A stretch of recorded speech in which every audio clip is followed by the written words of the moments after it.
Hi, Broadway Spotted. My name is Natoli Barbera. I am 27 years old, and I'm originally from Milwaukee, Wisconsin. I'm a born and bred Midwestern Wisconsin girl, and I've always been in love with New York. I've been visiting once or twice a year my whole life. We have family and friends that lived out here, and I've just always loved the atmosphere of the city, the energy of the city, the people, the vibe, the inspiration this city provides for all walks of life. And finally, about 2.5 years ago, I followed my gut, and I quit my teaching job in Wisconsin, and I up and moved. I found a job last summer at YMCA camp, and I have luckily been able to teach in different schools and do different random little theater things here and there. So I think, for me, I definitely made the right decision, and I can't imagine living anywhere else now that I live here. And sometimes I look around and I still have to remind myself that I'm lucky enough to be able to live here and be in this city every day. It's incredible. I graduated in December of 2011 from Winona State University. It's a small Minnesota state school about 2.5 hours southwest of Minneapolis. So I was involved with the Minneapolis regional theater scene for a little bit. One of my dad's good friends actually works for Broadway across America, and he's involved with all the touring productions and everything. So it's been awesome, getting to talk with him and pick his brain a little bit. I graduated with a degree in education and a minor in theater, but I started out a broadcasting major. And I swore I was never going to be that statistic that changed my major, but I had always had it in the back of my head that, hey, maybe teaching is something I might want to do someday. So I did get my degree in education and theater. Why theater? I've been involved with theater ever since I can remember. I think I did my first show when I was 3. And up at these, 20 plus years that I've been involved with it, I've done everything from house management to company management to production to house management, sets, props, costumes, everything. And it's that cheesy cliche, which means it's true, that whenever I'm involved with theater, however much or however not, I feel home. Even just being around it and being a part of it, I feel like I'm where I'm meant to be. I feel complete, and I feel whole, and I feel at home, and I can't imagine my life anywhere else. And theater has gotten me through so much, and it's always been the one thing that's been there for me and been such an amazing outlet. And I want to be able to give back to that community that has done so much for me. And why Broadway Spotted? I've been able to speak with a few musicians in person at random events and places, and I've only heard, amazing, wonderful things about Spotted. And for me, with my life right now, I do have a teaching job, so I'm not worried about a stipend or a college credit, or, I don't need to be paid. I want to do it. I need to do it because that's what my heart is, and that's what my gut is telling me. And so I just feel right now that Spotted really fits in with that, because it's not necessarily per se a 9-to-5 office job. Right now this year I'm teaching pre-K 4-year-olds. So with the 4-year-olds I do have a lot of downtime, like when they're napping or when they have music or whatever their schedule may be, that I can work on stuff on the computer, or I can run out if need be. So I think right now Spotted really, really fits in with my life and where I am, and will allow me to have that tiny sliver of involvement that, that I need, because like I said, this is who I am, this is my heart, and you won't find someone with a bigger passion and a bigger heart for this. Deadlines, I'm great with deadlines. I was the editor-in-chief the last 2 years of high school for our high school paper, and the years before that I was the sports editor, I was a news editor, I was a columns editor, And I started out a broadcasting major at Winona, so I am used to deadlines from that also. I had my own DJ show on the radio. I read the news on the radio at the top of every hour. We had a schedule, so it wasn't like every hour, but whenever it was my turn, obviously, I read the news at the top of the hour. And so I'm used to deadlines. I'm great with deadlines. I am a stickler for punctuality and time management. Those are my two biggest pet peeves. People who don't have them. Also communication, which I know you're big on communication too. How I handle celebrities, living here, it's inevitable. You're going to run into them here and there, and to me, they're just, and I'm not just saying this because I want this internship. I really do feel that they're just normal people, like you and I, like my roommate, like my niece and nephew. They just happen to have a wickedly awesome job. And so to me, they're like any other people, and I may, in the privacy of my own room, allow myself an inner moment of excitement for half a second, but I don't fangirl on the outside. And like I said, they're normal people like you and I, and they deserve to be treated as such. Theater jobs. I worked at a professional children's theater in Milwaukee for about 3 years. It's called First Stage Children's Theater. I did random stuff for them. I led summer camps. I worked backstage on shows. I helped with the kids. So I was there for about 3 years at First Stage Children's Theater. I was in a performance troupe for 5 years. It's kind of like a cabaret song and dance troupe called the Company of Kids back in Milwaukee. Did that for about 5 years. Like I said, at Winona, I was involved with all the shows, doing everything from ushering and house management to costumes and sets. I designed several programs for shows too, so I kind of did everything there.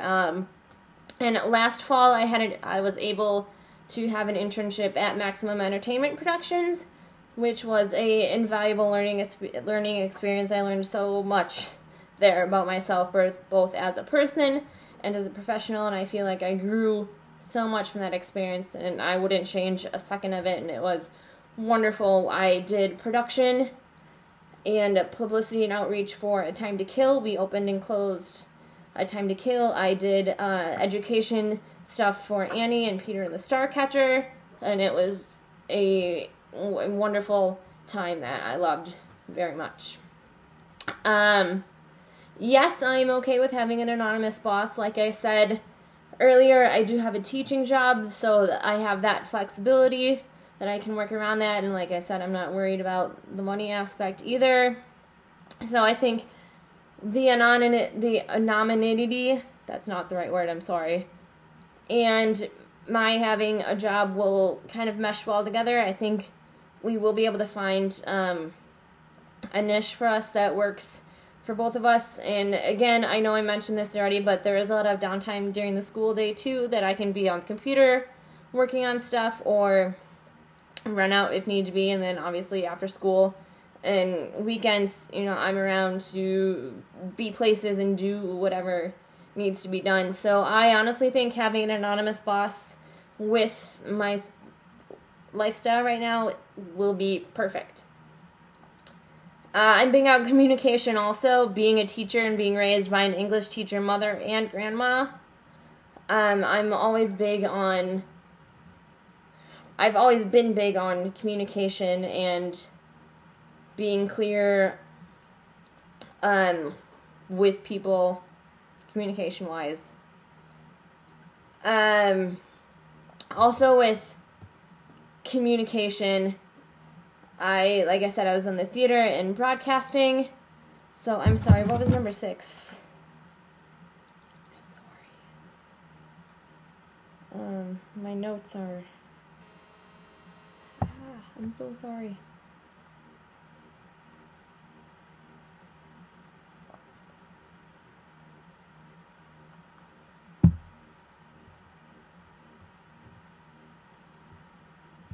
Oh, that's what it was. I'm so sorry. Constructive criticism. Yes. Being a teacher, being raised by an English teacher mom and grandma, and having worked for newspapers and TV stations, being a broadcasting major, I am used to constructive criticism. I'm welcome to constructive criticism. I'm very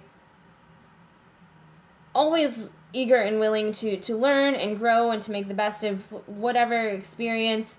And that's what constructive criticism does. You can either take it and run with it and use it to your advantage, use it the best you can to learn and grow and use that new knowledge for next time, or you can let it kill you and eat at you and you won't get anywhere. So I do handle constructive criticism well. My favorite show is Newsies. It's the only show I've cried when it closed. I actually cried. In working on the newspaper in high school in the very, very early days, probably the first day of school, freshman year, I think, we watched Newsies in class. And I had seen it before, and I knew the story, and I knew the music, and I was aware of Newsies. But when we watched it that first day in newspaper class in high school, something just struck a chord with me, and I really, really connected and bonded with that movie. If you can bond with a movie, if anyone, I feel like you would understand that on such a unique and personal level. And from then on, Newsies to this day is my comfort movie. I always turn to it. Even when I'm not like having a tough day or something happened and I just need my comfort movie, I'll watch it just because I need to watch Newsies.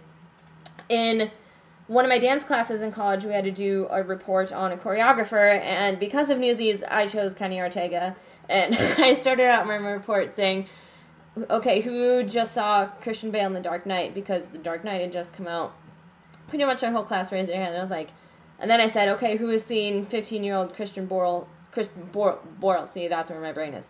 Christian Bale, Peter Pan is on Thursday, I'm sorry. Christian Bale sing and dance, and about 2 hands stood up. 2 hands stayed up. So Newsies has always been my comfort movie. It still is, and I never dreamed that I would be able to see it on stage, let alone as many times as I did, and be able to be around it like I was, which is just an unforgettable thing that I will never forget. My 2 favorite performers are Megan Hilty. I saw her first as Glinda in Wicked in LA, and I was forever changed. She's the epitome of what you would want someone to be. She's insanely talented. She's, from what I gather, at least I haven't met her, but she's smart, funny, down to earth, and just the top-notch all the way around. And my other favorite performer, she isn't really a performer per se, but Jennifer Tepper.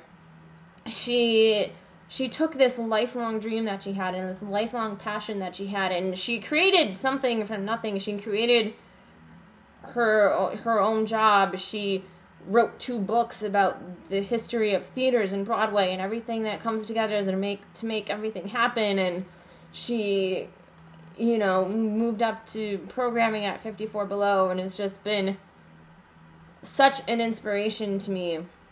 And I've had a chance to talk with her and hang out with her a few times, and she's just such a lovely person all the way around and an inspiration to me. And my weakness, I think, if I had to pick one, would be taking my own advice. I'm really good at being there for friends and listening and helping them through situations, but I'm not necessarily always the best at doing things for myself and taking my own advice. Somehow, I don't know why, but whenever I'm focusing on me, I always tend to feel a little bit guilty that I'm not doing something that will benefit others. So I think my biggest weakness is not focusing enough on myself and not taking my own advice. My favorite Spotted column is Dreamcasts. It's so fun to like imagine and play in your brain and think about who and what and where it would work, and I think Dreamcasting is a lot of fun, and that's my favorite column. What I think we might be missing is maybe more behind the scenes things. Maybe, I know we do the features on performers and stars per se, but maybe we could do something more on up and comers and other interns and what the future of the industry is going to be, because it's amazing. And I've been following Broadway Spotted for about 4 years, and the rush reports get me through the summer. I live by the rush reports. Like I said, the Dreamcasts, the interviews, just everything, and I honestly think this would be just the best opportunity for me. Like I mentioned, you won't find someone with a bigger heart and passion and